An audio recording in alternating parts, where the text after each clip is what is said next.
Holy moly, folks. I cannot believe that I am back so soon with another video for your viewing and listening pleasure.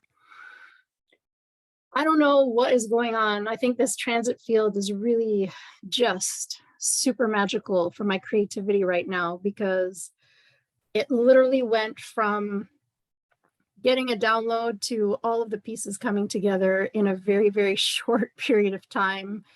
And I don't know, when things happen like that, I just have to run with it. And I am very excited to, really excited to bring this to you guys. So it's kind of interesting because when I first sat down to do it, I had named the presentation abusive dynamics in relationship. But then as the pieces were coming together, it really started to become a lot more, I guess, bigger picture, because while there are definitely some things that we will cover kind of in that vein, it's about so much more than just that. So what ended up unfolding was something that is way more inclusive, way more broad, and takes so many different factors into consideration. Now, my point with what I share with you is not really about teaching you human design, but it's really about looking through the lens of human design to explore some of the things in relationship that can be very, very challenging, oftentimes even completely unbeknownst to us. So as somebody who honestly have just been so into what makes people tick, fascinated by human nature, why some relationships are more difficult than others. All of these things have been really very front and center for me my whole life. I've had a natural interest in psychology, and yet at the same time, I always felt that there were certain limitations that were possible to go beyond. And over the past 4.5 years, studying human design and experimenting with my own design, seriously the most mind-blowing, just the most mind-blowing stuff, because this really gets into all of those little nooks and crannies, things that we don't even know come into the equation. And something that's been really, really obvious to me is how for so much of my life, I would either blame myself or blame other people for things that were just, I guess, seeing things through my own distorted filters and not really, I wasn't really loving people for who they are. I was loving them for who I wanted them to be, for who I needed them to be, from my own woundedness, from just even from my own definition, ways that I expected others to be that were not who they were. So this has been an exploration that continues to deepen my appreciation and my understanding of our uniqueness and all of the challenges and the dilemmas that can arise from that. And yet when we can see, there's certain things when we can just see them, the burden that we are released from, and the ability also to release others.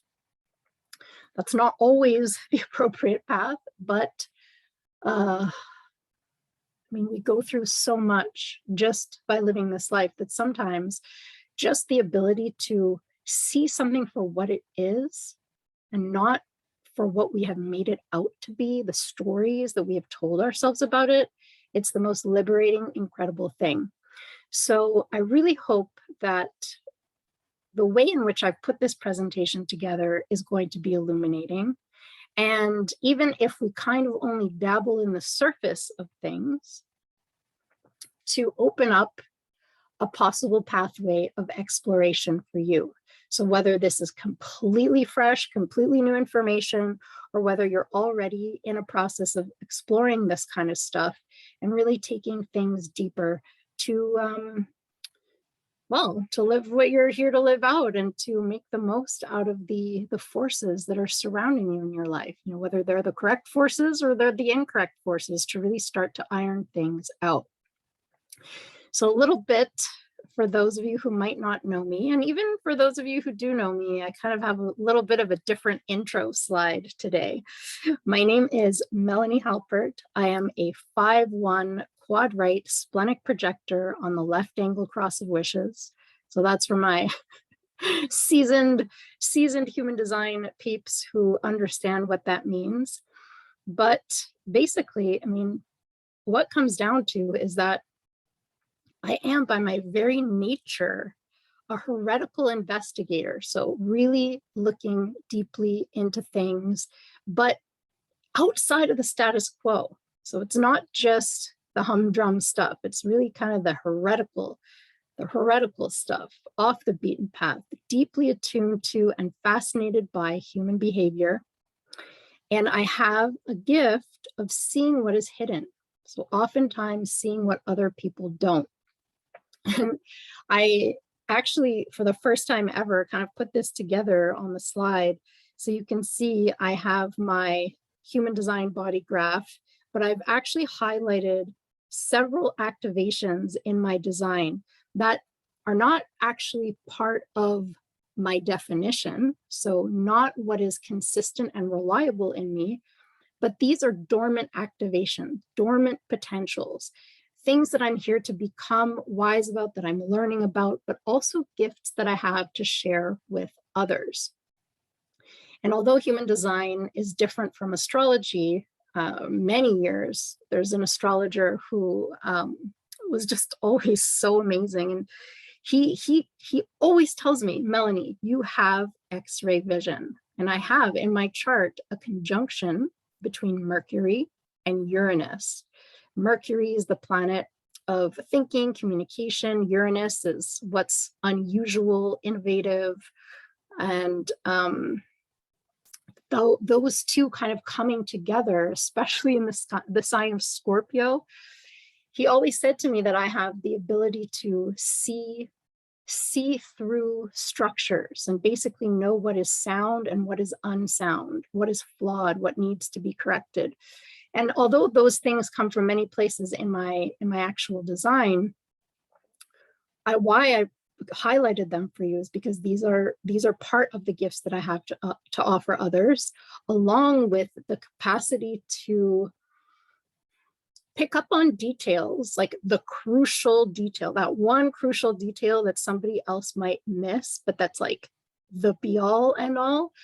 So just to say that I really have something mutative and unusual to offer in my seeing. And for me, this lifetime is really the ultimate lab for observing transformation and alchemy. It's really what my entire life is about. So through correct relationships, my purpose is fulfilled through correct relationships, where I'm celebrated for my seeing and invited to bond or to guide. All of this is kind of brought into my alchemical transformative environment to be able to really kind of sit with all of these things, investigate, observe. This is what I love most. So just, I guess, in addition to that, alongside all of that, part of all that, I've been working for over 2 decades now in the field of holistic health. And since 2008, I've been a certified body talk practitioner. So I do a lot of healing work. People come to me for all kinds of stuff, whether it's physical pain or mental, emotional stuff, guidance on their life path. And now I am a certified living your design guide and human design analyst in training. And in fact, to my great delight, I have just passed my final assignment for my first year of professional analyst training, and I am hopefully going to be advancing into my second year soon. So yeah, I mean, one of my favorite quotes has always been, you don't have to be great to start, but you have to start to be great. And I realize I am I'm still not through my first 7 years in human design, which is a big deal. But I also realized that wherever I'm at right now, in my own process, in my own learning process, that I don't need to wait until I have achieved a certain milestone to share with you. As long as I feel solid in my foundation, then whoever recognizes me, whoever is just wanting to hear what I have to share, well, you're going to get the fruits of my labor, the fruits of my investigation, and whatever I am able to share with you right now is exactly what's needed. So as I evolve, I share that evolution with you. So just a little disclaimer here. I always say, take what resonates and leave the rest. But I did want to make it clear that this presentation is really about approaching sensitive points from a fresh perspective, uncovering areas of potential misunderstanding, encouraging self-love and true love for another, holding space for the dilemmas of our uniqueness, and advocating for awareness and communication. What this is not about is medical or psychological advice, the be-all end-all, making anyone's personal experience wrong, condoning violence or abuse, or enabling toxic behavior. So I trust that you know what's best for you. And if there are things that are shared in this presentation that either you don't understand, you don't resonate with, that's totally okay. I always say, really, take what resonates, leave the rest. I just hope that you will be able to retain that which is of value, and whatever you don't need, well, you can leave it behind.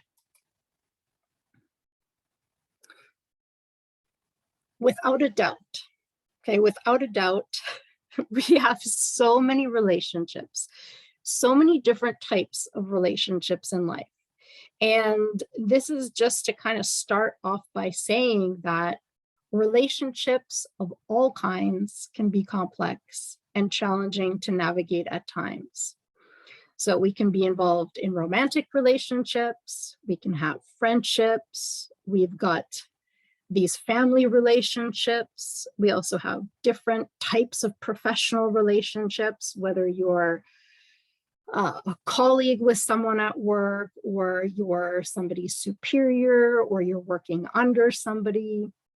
There's so many different ways that these different relationships can play out. And the one common denominator here is that for the most part, humans just want to feel valued, be seen and heard, and have their needs met. This is like, it's not rocket science. And yet at the same time, there are so many things that can just become complicated, even in that. So there can be a lot of blame, shame, guilt, ways in which we wish other people would change, ways in which we believe that if we change, then we could get what we want, get the love we want, get the acceptance we want. And so this, I just kind of put a couple of examples here, but this is just an example. And you can see that here we've got this one guy that says, oh, there's so many expectations of me. I don't feel appreciated for everything I provide. Physical intimacy seems impossible these days. Everything is so routine and boring. And so there's this thing, quotations here. It's like, if only you change, things would be a lot better. And then we have this gal over here who is like super sad, sitting in the corner, just like feeling super invisible. It's like, I'm invisible. We're worlds apart. All I want is to connect and communicate. I feel totally abandoned and rejected. Maybe if I change for them, then I'll be lovable. And it's not that these two people are even together. It doesn't matter who identifies as what gender, like, it doesn't matter. It doesn't matter. This is just to illustrate that We all gripe about things. We all gripe about things that other people do. We all are ashamed about ways that we feel. We wish that we could feel differently. We wish the other person would treat us differently so that we could feel better or safer within ourselves. I mean, there's all kinds of all kinds of things, like so many different moving parts to our relationships and how uncomfortable things could be at times.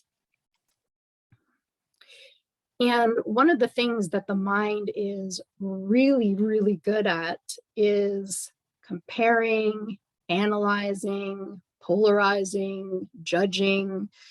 And so we've got this kind of good, bad, right, wrong thing. And you can see that in the center, I wrote this and that.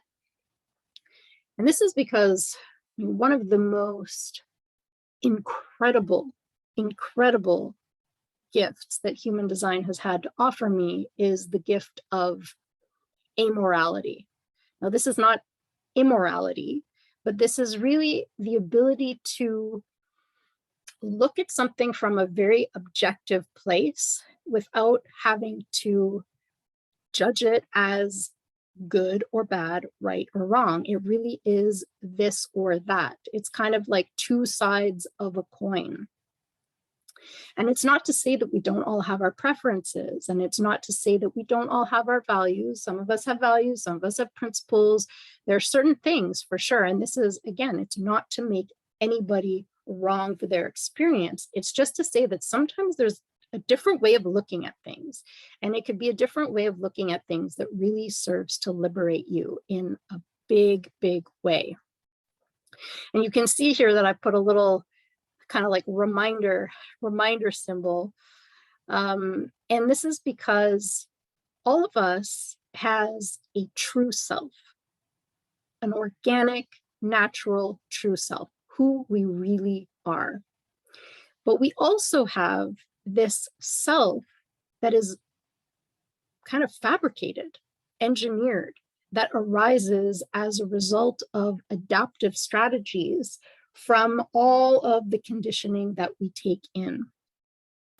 And this is something that has been really cool to observe, is that dilemmas can happen from both.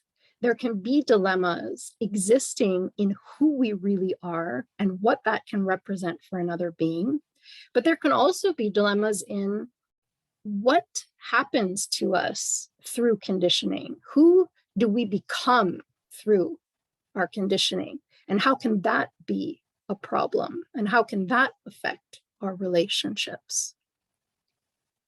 So what I did for you is I broke this presentation down into 6 different chapters. And like I mentioned at the beginning, this is not to teach you human design. It would take me a really, really long time for me to teach you all of this. And not only that, I'm not actually qualified to teach all of this.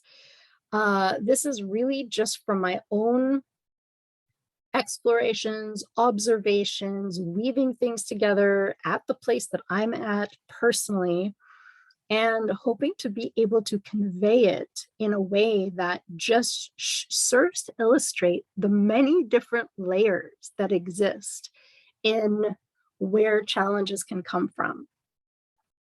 And so I will put this in the description box of the YouTube video so that it will be easy to just pick up from a specific chapter, whether you're short on time or you just want to kind of go back to one place or another. But the way that I've organized this is almost like, I guess you could say, from the macro view to the micro view, my own, I guess, quirky way of interpreting it. Maybe somebody else would put it in a different order. That's totally fine. And again, this is not, I'm not the be all end all expert. This is just sharing my observations with you. So you can see here the image on the slide. There's these people that are just kind of losing it. They're they're losing it, they're struggling, they're having a hard time. Maybe they're having a hard time with themselves, maybe they're having a hard time with other people. But each and every one of us, we have our own purpose for being here. We have things that help us fulfill that purpose. We have specific like chemistries and circuitries and I mean, there's so many different facets, things that make us absolutely different, unique from one another, things that we might share with somebody else that can feel really cool because we understand each other, but something that could be really dissonant and jarring with somebody else. And when we can actually explore them with curiosity instead of getting all tied up in knots about it, it can actually make it a fun process. So going first here and looking a little bit at aura and type.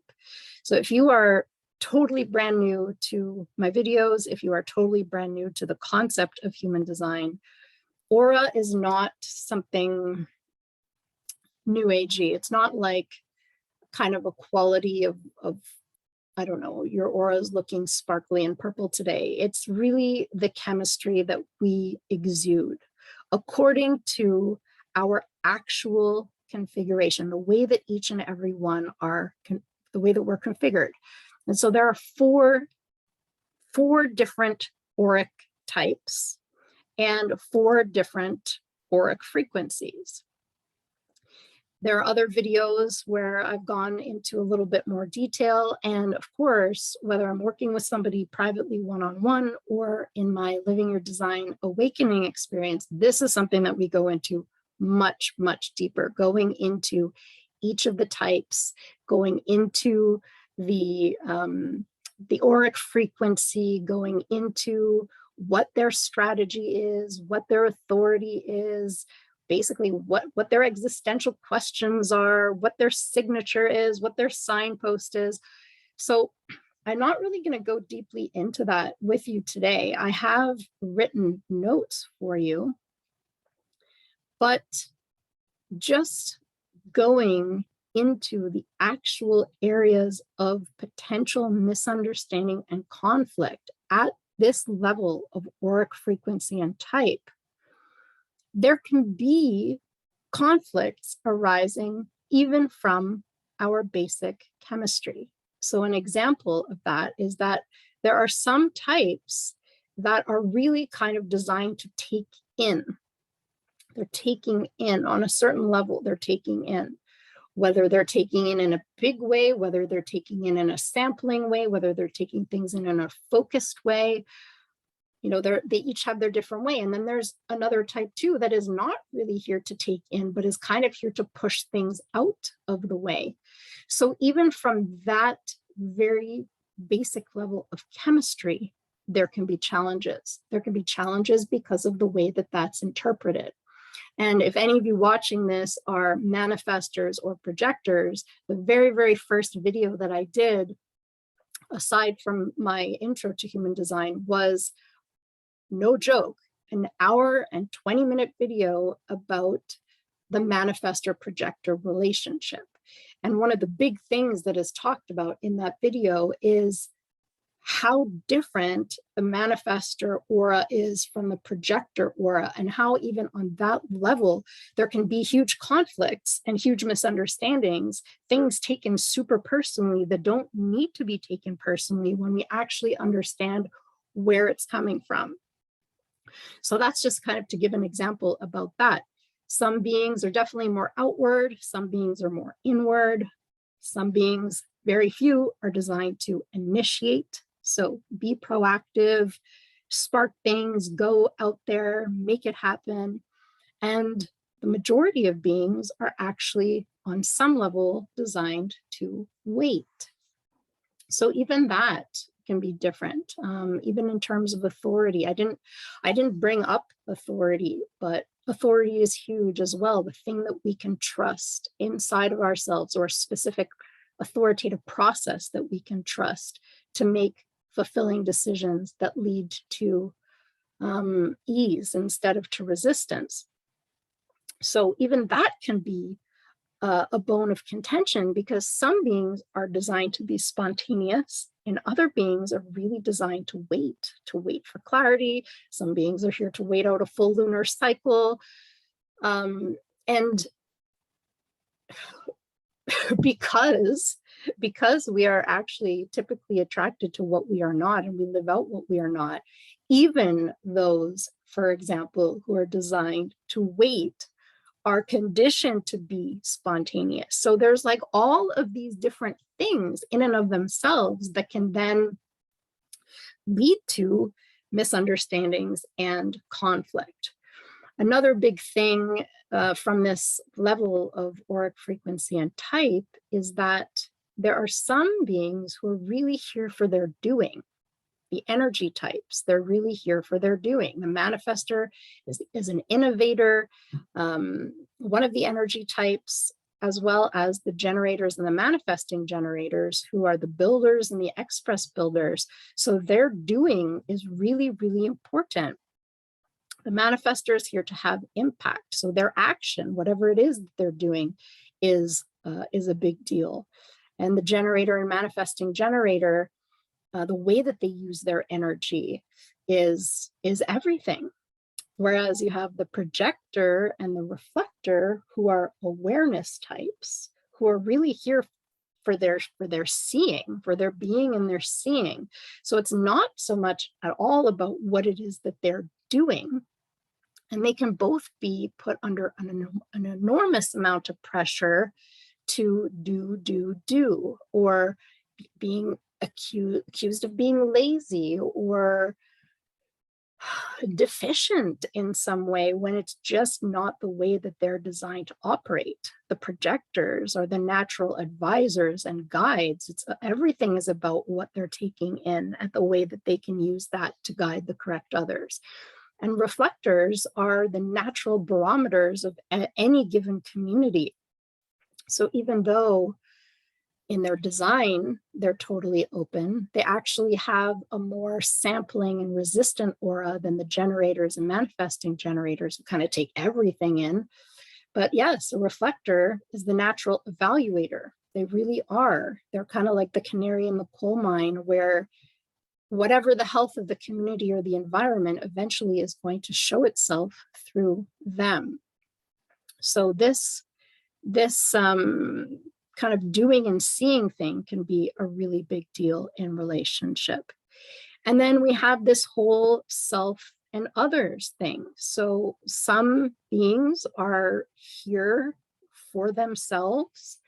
They're really going to be more absorbed in their own process. And then there's other beings that are definitely much more here to focus on what is outside of them, on other people. So, in a nutshell, these are things that can really kind of be bones of contention in relationship at this level. So then moving on, next we're going to explore a little bit about the 9 centers and the role of the 9 centers in relationships. So again, this is a topic that is covered in much more depth, whether I'm working with somebody one-on-one or in my human design, the Living Your Design Awakening experience, because many of the weeks, it depends on how I format the course, but usually it's a 9 or 10 week course, and several of the weeks are devoted to exploring the 9 centers of the body graph in depth. Some of you may have seen other presentations or are already familiar with human design, where I talk about how we as a species underwent a mutation in 1781. And we are actually no longer 7-centered. We are a 9-centered being. And I'm not going to be going into that in today's presentation, but just taking this mini glimpse here of the 9 centers, how they're broken down. So there's pressure centers. We've got a couple of pressure centers. We have 3 awareness centers. We have 4 motor centers. one center manifestation, also communication, action. And then we have our identity center. Now you can see that there's a couple places that overlap. So for example, the root center here is not only a pressure center, but it is also a motor center. And we also have the solar plexus, which is primarily, until 2027 anyways, which is only 5 years away at the time of this recording, has a very strong motor function, but that motor function is going to shift. And as an emerging awareness center, it is going to come more fully into its awareness potential. And so the other two here are just very distinct, very rich. And this is something that is really exciting in the Living Your Design Awakening experience, to go through all of the different aspects of the centers, and looking at the different gates and looking at the flavors and looking at all of that stuff. So we don't have time for any of that today, but in a nutshell too, wanting to take a look at the difference between what is colored in one's design versus what is not colored in. So this is another area which is very, it's just so rich to explore, because where we are colored in our design, this is what actually makes us unique, differentiated, not the same as anybody else. And whatever is colored in our design is what we are transmitting, broadcasting into the environment, broadcasting into others. So whenever we are with other people, especially if we're one-on-one, we're literally putting who we are into that other person. This is where we are the student. This is what is fixed and reliable in us. And this is what we refer to as nature, our nature. And then when we look at what is not colored in, so as opposed to what we transmit, this is where we are receptive. This is where we are taking life in, where we're taking other people in, where we're taking the environment in. This is where we as the student go to school. And unlike what is fixed and what is reliable, these areas within us are flexible and they are unreliable. They are not consistent like our definition. So they are always, I guess you could say, dependent on, reliant on whatever is conditioning it in the way that it will then express itself. And this is what represents nurture. So we often hear that term, nature versus nurture. Well, both are very, very important. And what I've kind of, before we go into the areas of potential misunderstanding and conflict, what I put here is that some combinations, I should have maybe put some combinations of definition also. Some definitions, combinations of definition can be especially rough, but some combinations of openness can be especially rough as well, because the openness is where we're being conditioned.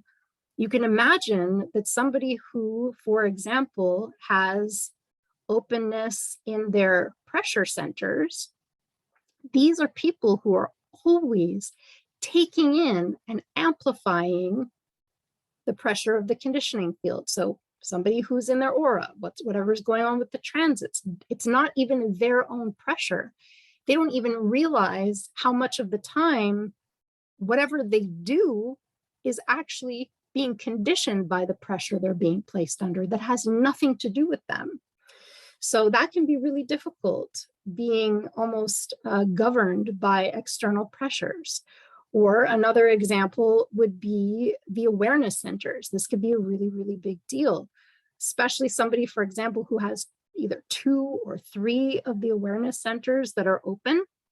Your awareness is literally being conditioned all the time, whether it is the way that you think, the way that you conceptualize, or something that I've seen that's like so intense, somebody, for example, that has an undefined splenic center and an undefined solar plexus will tend to hold on to people who aren't good for them, but they're not able to look at the truth of it. So they kind of bury their head in the sand and they stay in an abusive relationship because they don't know how to let go. They're afraid that if they let go, that they won't survive. And again, that's just an example. Another example would be the identity center. So many people with an undefined or open G center, and they find themselves just very easily pressured to follow somebody else's direction. It's like, oh, maybe one of your parents has a defined identity center and they were a doctor, and you grow up your whole life, even though you have no idea who you are, you feel like you need to find yourself. And well, this person, I think I'm gonna adopt this person's identity. And again, this is just an example. So there are many, many different ways. One of the big ones is the undefined ego or heart center, where we're doing things in order to prove ourselves.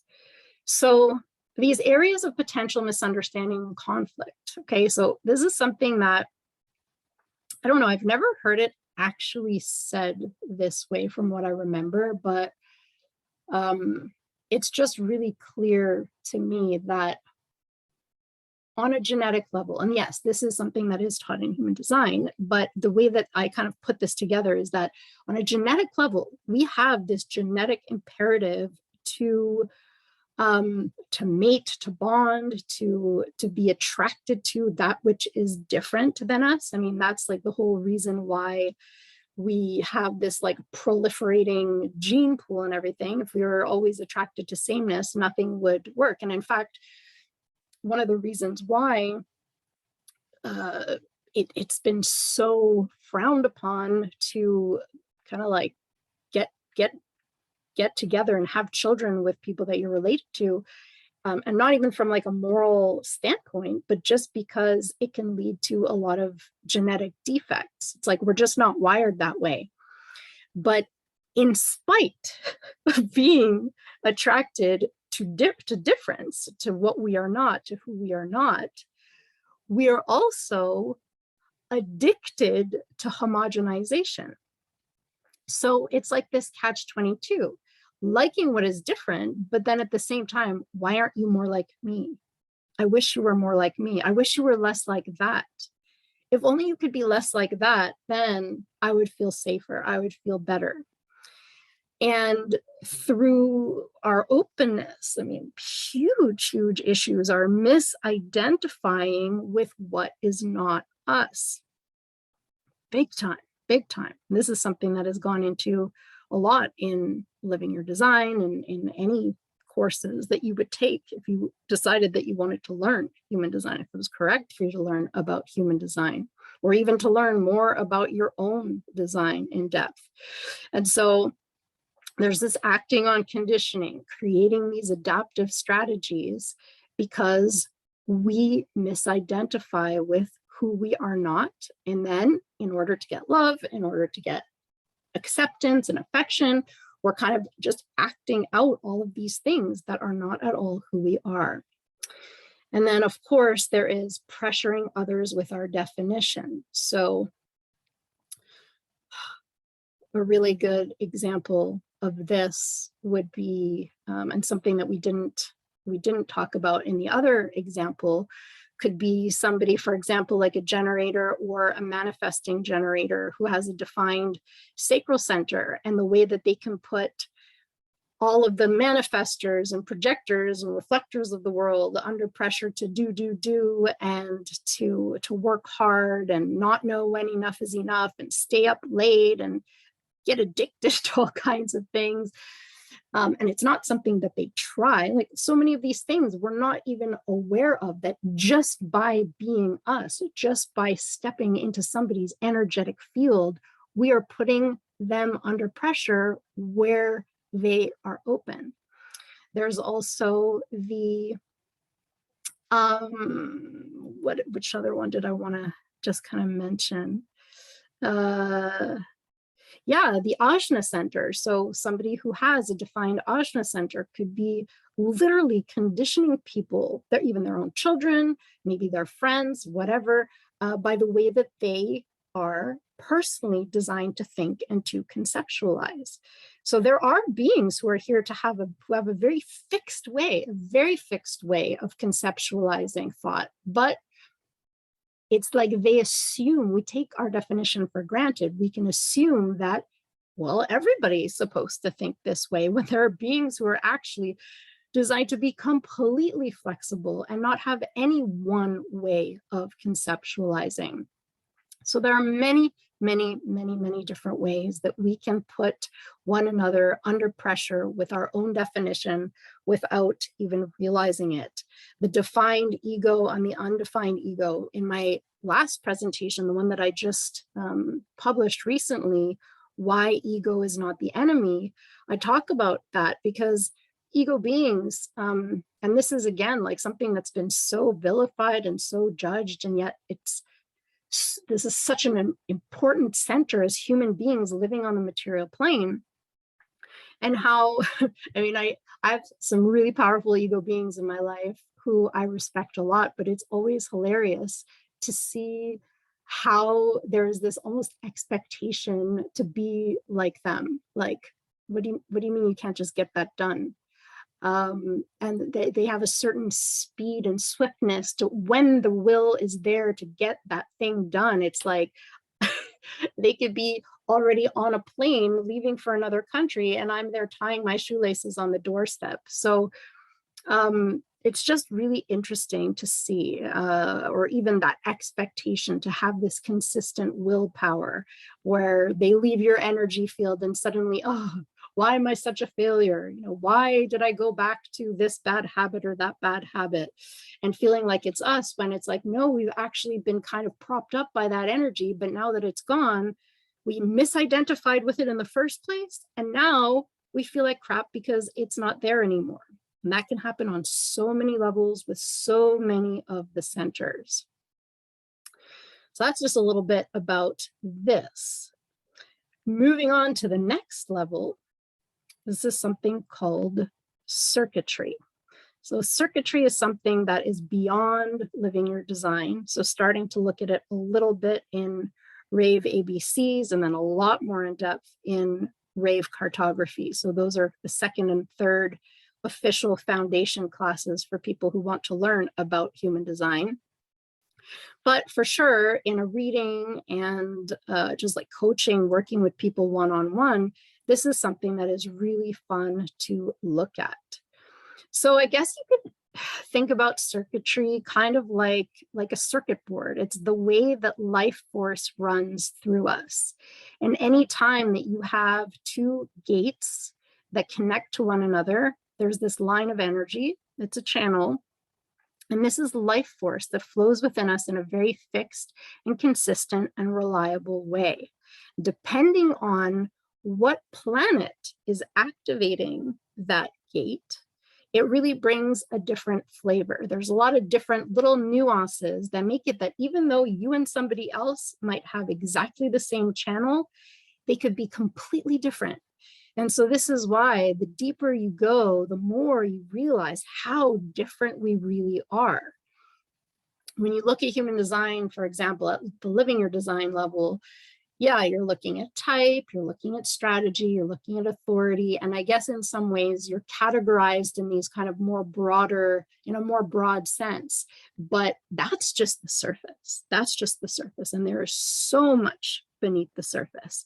So looking at circuitry, there are different types of circuitry. So there's something called integration, which is very much kind of like the backbone of humanity. And that's very much rooted in survival, in our survival, safety, health. And really, I don't want to get too deep into this, just to do a brief overview. We have the individual circuitry. So that's kind of like the overview of the circuitry. But then there's these two circuits, one of them a major circuit, one of them a minor circuit. There's the knowing circuit, and then there's the centering circuit. Then we have collective circuitry. So one side that is logical, this is the understanding circuit, and then another side that is abstract, that is the sensing circuit. And then we've got tribal circuitry, and here again we have a major and more minor circuit within the overall circuit. So we've got the ego circuit and we've got the defense circuit. So some areas of potential misunderstanding and conflict involving circuitry have to do with just differences with the way that we take stuff in and even connect with life. So some circuitry is very much rooted in the acoustic, so the auditory, what we hear, sound. We also have areas that are more visual, so what we take in with the eyes. Then there's tactile, so through touch, and also olfactory, through smell. So there could be a relationship or some kind of a dynamic where one person is like heavily one and the other one is heavily another, and it's just like difficult to connect on that level because it's like, oh, like I just want to be touched, I just want to be massaged by my partner, and then the other one's like, why don't I just want them to talk to me and like communicate with me? And this is something that we can all relate to, is kind of these love languages. Some of you may have read, I've never officially read it, but the 5 love languages, where people have different ways of expressing their love, and how if we have a different love language, it might be really difficult for us to be able to accept it, to even difficulty in feeling loved. And I can tell you 100% how so many things I have rejected or misinterpreted from others just because it didn't jive with my way, and how beautiful it has been now to be able to really see someone for who they are, to appreciate the way that they share and they express their love for me without me having to make it different. And I'm not saying that this is perfect. It is a work in progress. But it's really illuminating when you start to just be able to honor these differences and get it. It's like, oh, okay, it's not because there's something wrong with me, or it's not because there's something wrong with them. It's just like, this is the way that I'm wired, and this is the way that they're wired. There's also some of us who are very personal, like much more personal, others who are much more impersonal. And then there's others who are more familial. There's also beings who are incredibly mutative, other beings who are more progressive, other beings who are more hierarchical.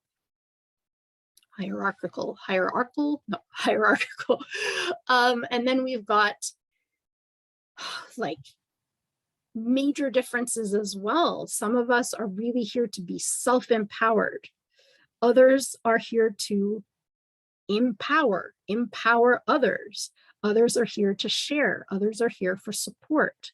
So we can be, some things are our gifts, and some of the things also are about how we feel loved by other people, because this is who we are. So it's kind of like we expect everybody to be like this.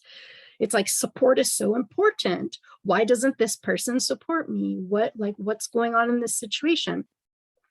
And so a lot of the times it's, again, different wiring. Some beings are very logical and experimental, while others are very abstract and experiential.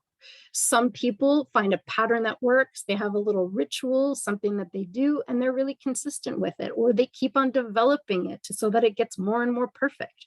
Then there's others who do something once, been there, done that, got the t-shirt, and they're ready for something else.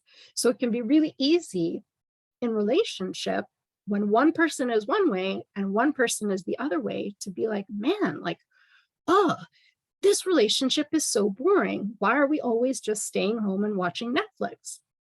Well, for the person who likes to stay home and watch Netflix, it's like, well, why do we always have to be doing things? Like, can't we just chill? Again, different wiring. And then there's the whole factor of energy and timing. So some energy is concentrated, some energy is periodic, so it kind of blips in and out, and other energy is cyclical.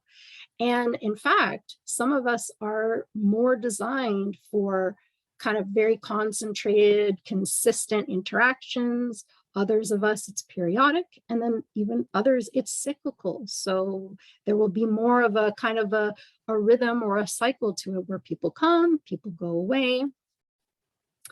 And timing in itself, depending on the way that you are wired, depending on the way someone else is wired, there can be a deep connection to the now, a connection to the past, a connection to the future, or just this timelessness, like when the time is right. So hopefully that could have been a little bit eye-opening in terms of the way that each and everyone is wired in their own unique way, and how that can sometimes lead to differences and conflicts and challenges. And so our next chapter here, chapter 4, is quarter, angle, and profile.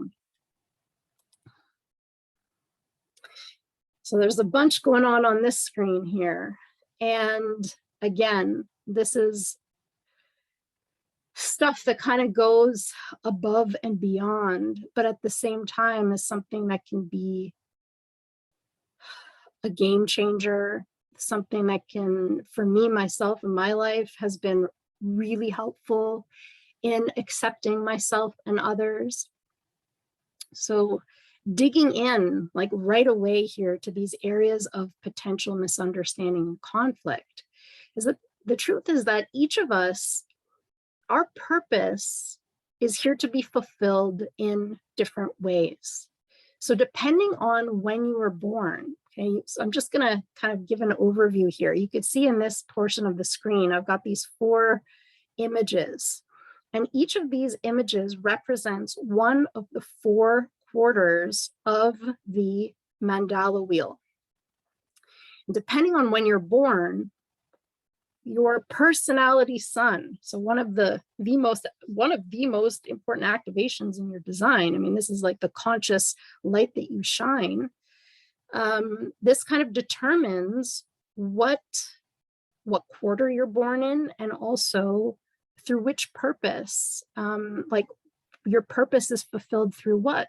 So some people who are born, these people who are born in the quarter of initiation, their purpose is fulfilled through mind.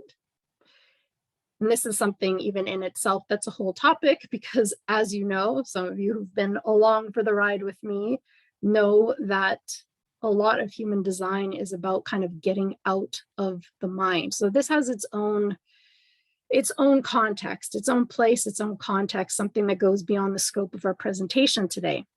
But there is this quarter of initiation, purpose fulfilled through mind.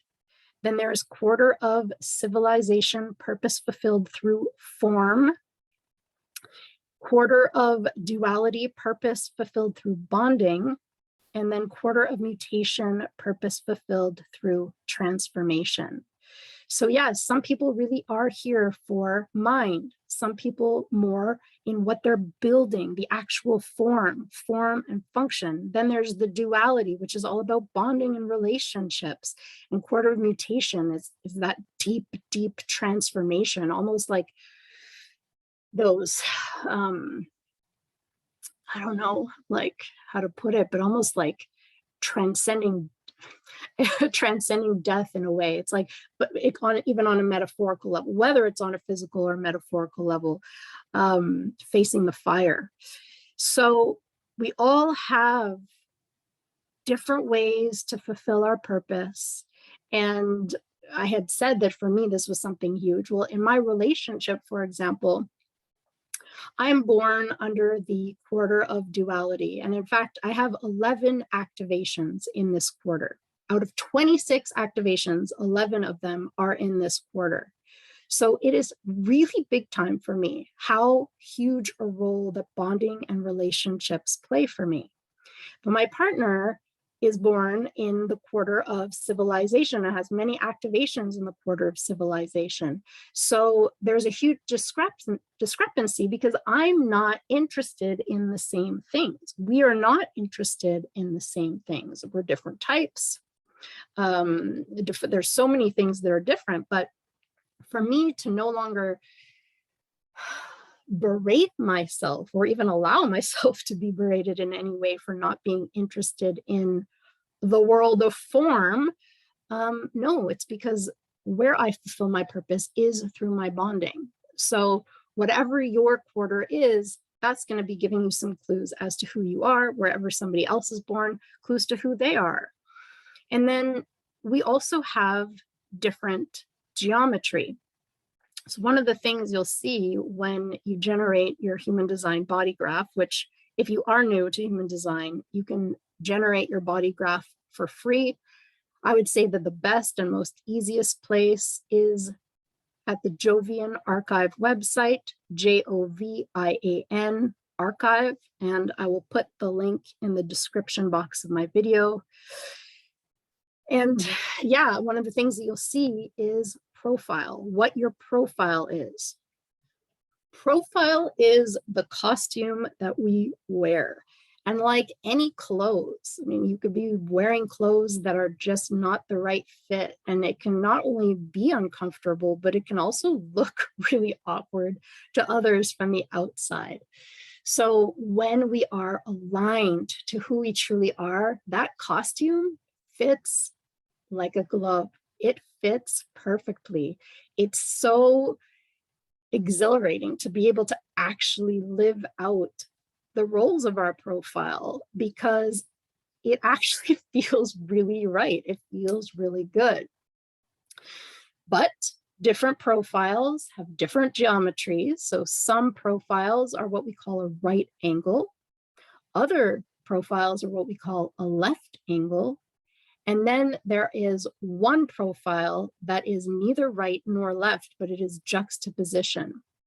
And so each of these have a different purpose unto themselves. The right angle beings have a personal destiny. So ultimately everything on their path that happens is kind of like all contributing to that personal destiny of theirs.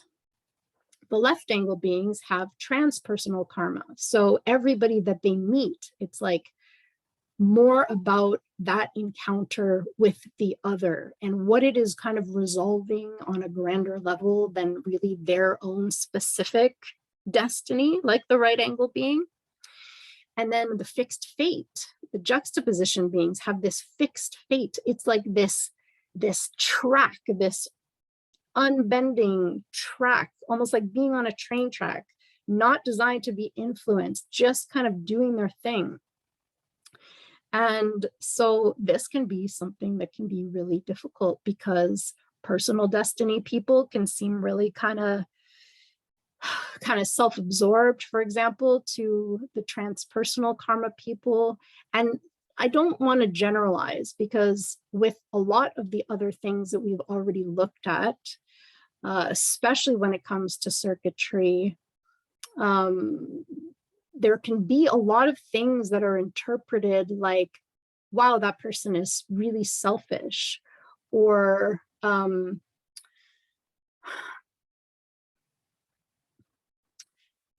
I mean, there are so many different examples that I can go into, but I wanted it to just serve to illustrate a point that ways in which we're wired can really be misinterpreted as bad or just like not a nice quality by other people, by whatever has been agreed upon by society. And in fact, there's like other stuff that we're going to be talking about a bit later that jives with that too. But yeah, so we have these different geometries, and that's something that can play a part. Also, depending on your profile, there are different cycles, life cycles. So we've got, everybody has this annual solar return when the sun comes back to the place where it was when you were born. And we all go through a Saturn return. around 29, 30 years of age, a Uranus opposition between 38 and 44, and a Chiron return between 49 and 51. But depending on your profile, there might be some of these life cycles that are maybe more relevant or impactful than others. And this, again, can be something different. And depending on where you are in your life, when you meet somebody else in their life and how you connect in that way, that's a valid thing. We also have beings who are, just due to the nature of the costume that they wear, more introverted or more extroverted, or there could be almost these kind of like internal dilemmas, parts of them being more introverted or extroverted, but the way that they connect with somebody else, it just doesn't necessarily work, or there could just be misunderstandings about that. And then last but not least here, we've got this incongruency or dissonance. So you could see here with profile, there are 6 different options. There are lines, 6 different lines. They're the 6 different lines of the hexagram. The first number is what is our conscious profile. And the second number is what is our unconscious profile. So in those 6 different lines, there's kind of like these partnerships where 1 and 4 have a partnership, 2 and 5 have a partnership, 3 and 6 have a partnership. So we can find ourselves in situations where we can either be a total resonant match with somebody. So for example, I have a 5-1 profile. There's other people who have a 5-1 profile. So on that profile costume level, we have what is called resonance. But then there's also what is called harmonic.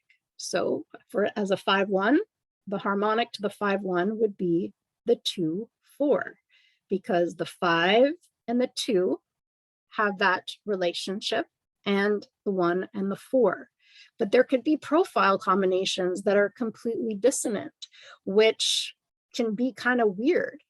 But this is the thing, okay? And there are so many people that are like, oh, it'd be amazing if there was human design dating and we could actually find the perfect mate. But, everything can look really good on paper, but it doesn't mean that the relationship is entered into correctly. It doesn't mean at all that that being is correct for us. And that's something that is always going to come back to strategy and authority, something that we're not talking much about in our presentation today, but which you can discover in other presentations that I've done, certainly the introductory presentation that I did, which is up on my YouTube. But all this to say, where was I going with that? That even if there is a total dissonance in terms of profile, it's possible that that relationship has been entered into correctly, and it's not something that's going to be an issue. So that's why you can't just put everything into the same basket. There are so many different things to take into consideration. I'm just having fun looking at layers and layers and layers of different things that can actually serve to create potential misunderstanding and conflict that we have no idea even exist. So moving on now to the next chapter here, we're going even deeper into something that is called variable and substructure. So there's some pretty funky images here, and this is definitely not a topic that we are going to be going into in super depth. But looking at these areas of potential misunderstanding and conflict, one of the things that you're going to notice sticks out a lot in this square here is that there's a ton of arrows, and no, if you don't understand what this means, don't worry. It's a lot of information, and this is some very advanced information. But there is a combination of left arrows and right arrows. And if you look at all of the different variables, all of the different ways that you can mix and match that leftness and that rightness, there are a total of 16 different combinations. From the most left, having all 4 arrows pointing left, to the extreme right here with all of those arrows, 4 arrows pointing right. So we've got all of the left here at this top left corner, and then all of the right here at this bottom right corner. And then we have everything in between. So in human design, when you generate your body graph, depending on the software that you're using, but if you're using officially recognized human design software, either through Jovian Archive or My Body Graph or the new Maya Mechanics Online, then you'll be able to see variable. And if you can't see it through the regular Jovian Archive free generating a chart, they also have a feature where you can generate your own variable.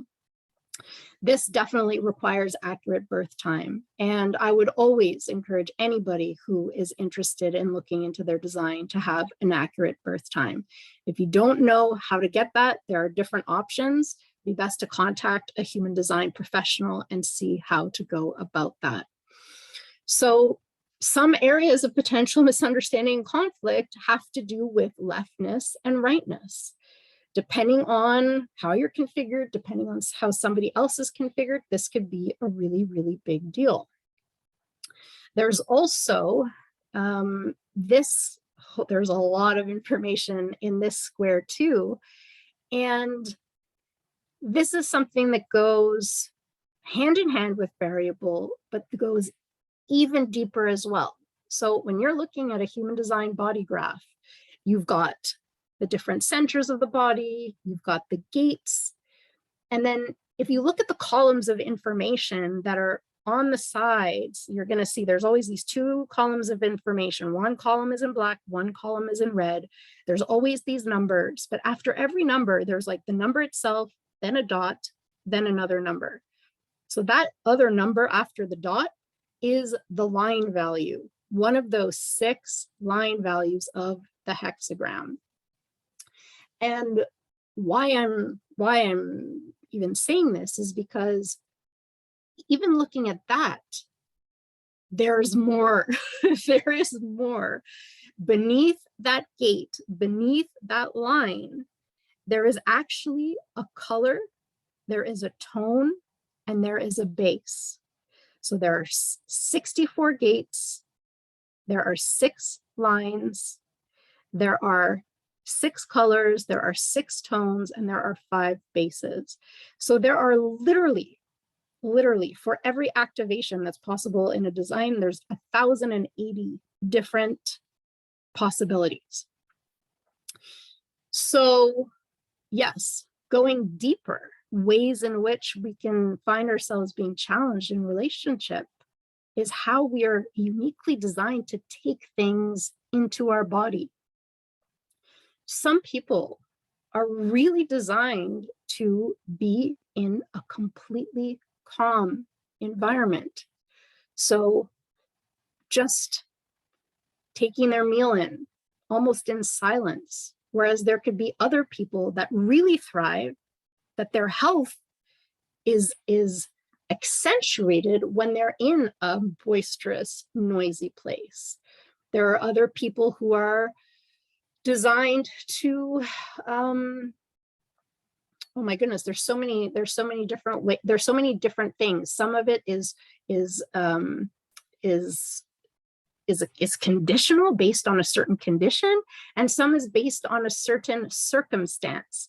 And it's incredible because you might be with someone like me and my partner, for example, are so lucky because we have exactly the same. It's a circumstance. For us, it's really about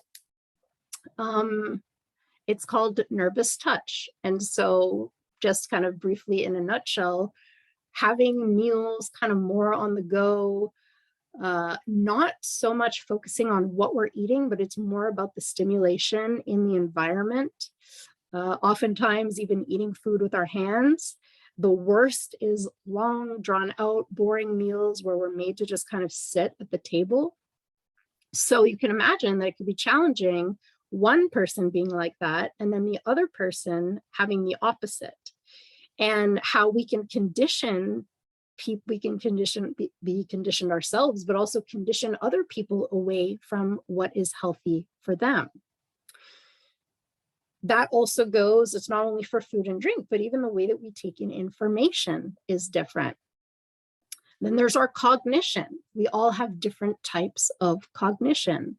Some people, it's really about taste, or it could be about smell, or it could be about, and I'm not going to go through all of them. Some people are really energetically sensitive. Other people, it has to do with almost like the broadest spectrum of that can possibly be taken in. So we all have different cognitive configurations. Each of us has a type of environment that supports us in our health in the best way, and those could be really, really different too. For example, somebody who is a mountains person, and they actually do best with lower oxygen, and maybe if they're in an apartment building, being at the top floor. And then there's somebody else who's a valleys person, and for them it's all about being kind of like where the action is, below, where sound is important. I mean, there's so many different aspects that can come in. Then there's what we're designed to see. So even though, and there could be a lot of conflict about this, why can't you see things the same way that I do? Why do you have to look at it that way? Each and every one of us has the potential for a unique, differentiated perspective. And we're actually all configured to see things differently,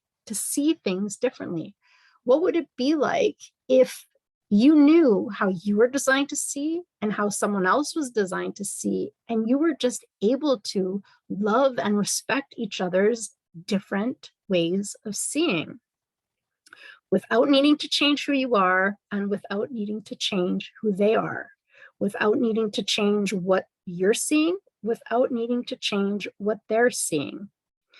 And then there's also something that is very specifically designed to motivate the personality. So if we're aligned correctly to who we are, by that very nature, there's certain things that are going to come out. For example, I'm really here, when I'm aligned to who I am, I'm really here to follow a way. There's always going to be this very almost like fiery way that I will follow. It's not about following a person. It's just following a way. And my leadership, my heresy is through that. So there are beings in my life that for whatever reason, they pull me out of that. It's like, don't be like that, Melanie. You should be more like this, or you shouldn't care about those things, or why is this important? So when we understand what we're here to be motivated by correctly and how we can get pulled out of that, it's also something that can really serve to orient us within ourselves and within our relationships. So if you're still following, congratulations. I know it's been a lot of stuff to take in, and hopefully you'll be able to come back and review as needed. And moving into our final chapter here, working with connection itself. And I mean, this is a huge, huge, huge, huge topic. But what I did was I kind of put together several different aspects of connection. The kind of basic thing that I have put together for you here has to do with basic connection, two people coming together, and how 1 + 1 doesn't equal 2. It is almost like this quantum, just like we're quantum of what is conscious, what is unconscious, what is defined, what is undefined. And this also, in a connection chart, is almost like a beast with two backs, a beast with two backs, whatever there's a saying. So depending on the way that our design interfaces with someone else, this is major. It's a major field of study within human design. There are people that do readings. I'm actually going to be studying to be able to do official relationship readings. But so before we go, I'm just going to kind of do this overview, and then we'll go into these areas of potential misunderstanding and conflict. But so we've got these kind of basic interpersonal relationship dynamics to consider, but there are also group dynamics that impact and shape our consciousness at both a personal level, which is represented here by something that is called the penta, which is how a group of 3 to 8 people will come together and form. It's literally a trans-auric form. It is the way that auric forms come together and create a different entity altogether. We also have at more of a transpersonal level, so the larger group is called the wa, and this is groups of 9 to 16 people or more. So anytime you'll go, for example, to a festival or anywhere publicly where there's like tons of people, you're in the wa. You might even live in a condominium or an apartment building where you are literally living in a wa. So this is definitely more advanced than what we're going to cover today, but all this to say that some things that can come into play here are, and this is something that I mentioned a little earlier, is correctness. So was that relationship entered into according to your own strategy and authority? There might be issues between types. So we had talked a little bit about that in our first segment. So type to type interaction, whether it be manifestor, generator, manifesting generator, projector, reflector. So there could definitely be issues there that can arise from that. Then, of course, we had talked about the profile dissonance.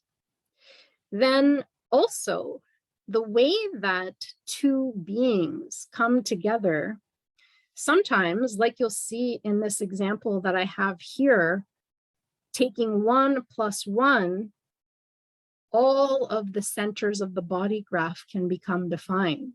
And in fact, in this example, not only are all of the centers defined, but they form what is called a single definition. There is not even a break, a little gap, a little pause. They all, if you really look, they all go together in one single flow. And so what this means is that this is a relationship that is really tight.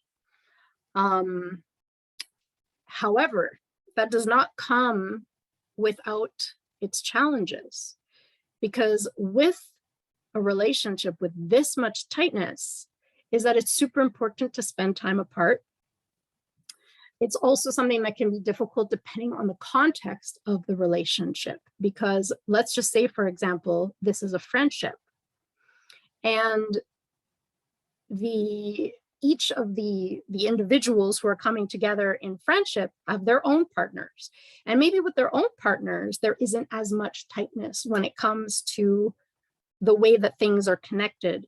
It can be very uncomfortable because when these people get together, it's like nobody else can get in. So that can bring up all kinds of stuff, jealousy, etc. It's like not liking the way that it feels when this person is with that person because, and I mean, there's a lot of other reasons why that can happen, but this is also just a really interesting example. And just because all the centers are colored in doesn't mean it's good. And in a chart where there are less centers colored in, it doesn't mean it's bad. And this is one of the things that I also want to point out about this, like polarization and being able to look at things more objectively, because it's really not about whether something is good, bad, right, wrong, but is it correct? Even when it comes to things like selfishness or certain traits that people maybe judge somebody else for. They're super self-absorbed. They're always really busy. They never have any time for me. They're always withdrawing. Like it could be something like that. Or it could be, my goodness, like they're so invasive. They're always like, they don't leave me alone. I feel like they're always trying to get in. And those again are just a few examples, but all of these things that we can misunderstand and misinterpret, sometimes also not wield energies that we don't wield properly within ourselves that can be creating these issues. So with these connections, sometimes it could feel really suffocating. Sometimes there can also be too much openness where you actually can't really connect. There are different types of channels that happen with connection charts. So there's electromagnetic channels, compromise channels, dominance channels. There could be things that are super attractive at the beginning, and then next thing you know, they're super repulsive. You could look at something on paper, for example, a connection chart where there's tons of electromagnetic connections. This is where one person has one side of the channel, one person has the other side of the channel, and they bring them together. You could think, wow, isn't that amazing? But everything is this or that. So just as it can be an attractive force, it can also be a repulsive force. Compromise channels can be really, really difficult because even though this might be an initial source of attraction, next thing you know, you always have to yield to the other person about that thing. And these are things that really are legitimate limitations. Like it's always going to be that way. So sometimes having an understanding of that really allows you to take the pressure off because you're no longer fighting against it, like being in a straitjacket or trying to change it or trying to change the other person or trying to change yourself. You're able to just kind of appreciate certain differences and, if anything, just learn how to navigate that with excellence. Another area is where just by nature of coming together with someone, there could be certain activations in your design that are pulled into what is called the detriment, which is not a bad thing, again, but something that can be judged as bad by the collective. But this is where, let's just say, there is an expression of this energy that is more accepted by society and an expression of this energy that is not as accepted by society. Just by nature of coming together with someone, there might be areas in your design or in their design where it will be pulled into that detriment, into that less accepted. A good example for it, something that is like an easy example, is where you could be literally pulled into hypocritical behavior. Some people might legit be here to be hypocrites. Hypocritical behavior is actually correct for them, but you never, like, some people are just baffled every time that I get together with this person. All of a sudden, I am not walking my talk, but I'm just expecting them to do blah, blah, blah.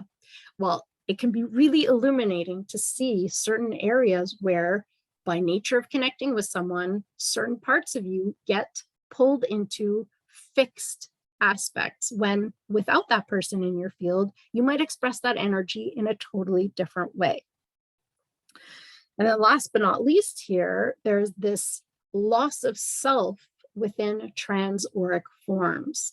So there are certain people, depending on the way that you yourself are wired, the way that you're configured, you might be somebody who naturally will feel at home in a group of small people. What's a group of small people? A small group of people, where you're able to still retain that aspect of your definition and be kind of acknowledged for that, recognized for it, or it's something that contributes to the group in that way. But there's other people that really do not. Some people that really feel uncomfortable in group situations and do best one-on-one. How many people have hated on themselves for the way that they are, either wishing that they were more social, more extroverted, enjoyed being in groups more, and yet that is not their design. Or other people wishing that they were more like that. They're, it's like, oh, I wish you could be more social with me, and we would have more fun in groups. Or, for example, there's people who are really here for the larger groups, where even somebody such as myself, I have this channel right here, the 731, the alpha. And for me, even though I really love one-on-one, I am able to thrive in a small group where I am recognized and invited. And I'm not usually one to participate in someone else's group. I mean, it has to really be the right group. The invitation has to be correct. But as long as the group that I'm leading has people who really recognize and invite me, I'm like a fish in water, love it. Whereas with the WA, I never understood why I hated crowds so much. And I mean, yeah, it's like a thing, right? But believe it or not, there are some people that thrive on that. There are people who have WA channels who still really don't like large groups, even though people with WA can be CEOs, like the CEO of a company. That might not always be correct for them. What I'm trying to say here, though, is that depending on the channels that you have, if you have Penta or WA, then you might be less prone to losing yourself in the same way within those structures as somebody who would have those activations.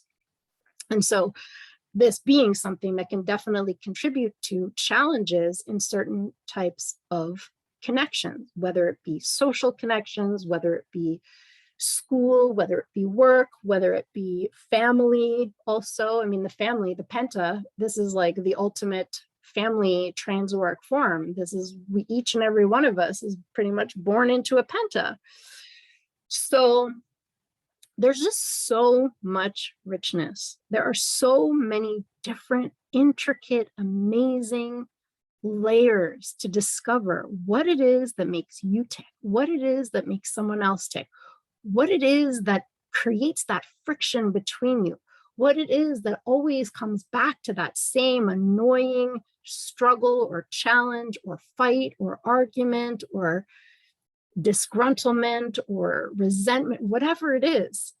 Very often, this is something that can just be, I mean, totally pulled out of your design and somebody else's design in the most incredible way.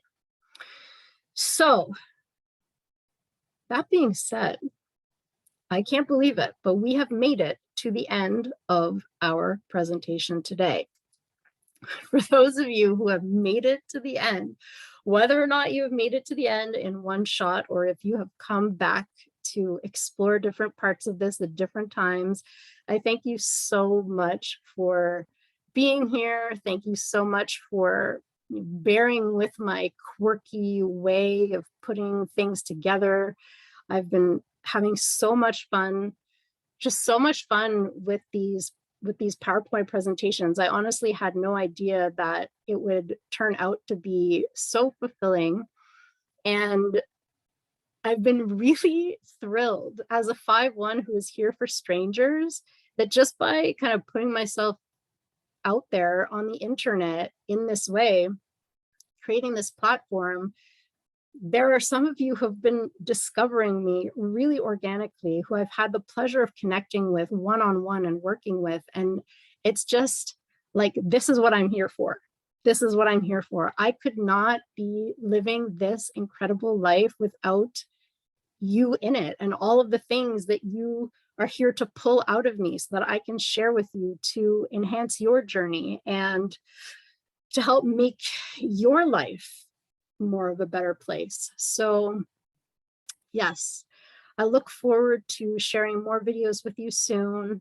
If any of you are looking to go deeper, I do human design personal chart overviews on Zoom. So these are ideal for people who have never done human design ever before, you're totally new to it.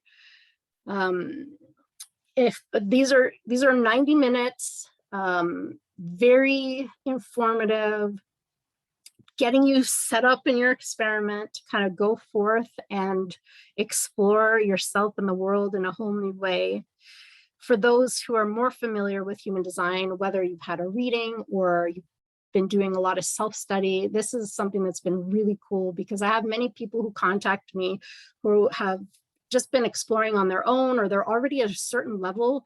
They don't want a reading, but they're keen about what I have to see and share, and just like chat about their design and see what new things can come from it. So this is my coaching by design, which I also do on Zoom. I offer individual sessions. So if you just want to have one 60-minute or one 90-minute session, I do that. But I also do packages. If you feel like you'd like to kind of work with me more consistently, then I offer 3-session packages, 60 minutes or 90 minutes. And I also do Living Your Design. So Living Your Design is the first foundation class recognized by the International Human Design School. And these days I've been doing them as 9 to 10 week online courses. I do this mostly in groups. My favorite thing these days has been when somebody approaches me and asks if I would do a private living your design for their friends or their family or their colleagues or whatever. It's like, if you have a posse and you want to bring this stuff to them, I'm so happy to have a private living your design for you and your crew. And something too that I've been doing, I don't do it as often, but sometimes I will do a private living your design with somebody who wants to really go deep and go through the curriculum with me one-on-one. And another thing as well is I've been approached several times to do an intro human design lecture for private groups. So if you're really interested in this, but it's not really, you don't know yet about the commitment for the Living Your Design Awakening, I can be kind of like custom, I can create a custom intro human design lecture for whoever it is that you'd like to introduce this knowledge to. So yeah, I am definitely looking forward to connecting with any of you out there on the interwebs who resonate with my vibe and would like to know more. My email is info@melaniehalpert.com, and I can also be found on Facebook at Melanie Halpert CBP. So until next time, everyone, I wish you a wonderful rest of your day or evening, and see you again when the time is right.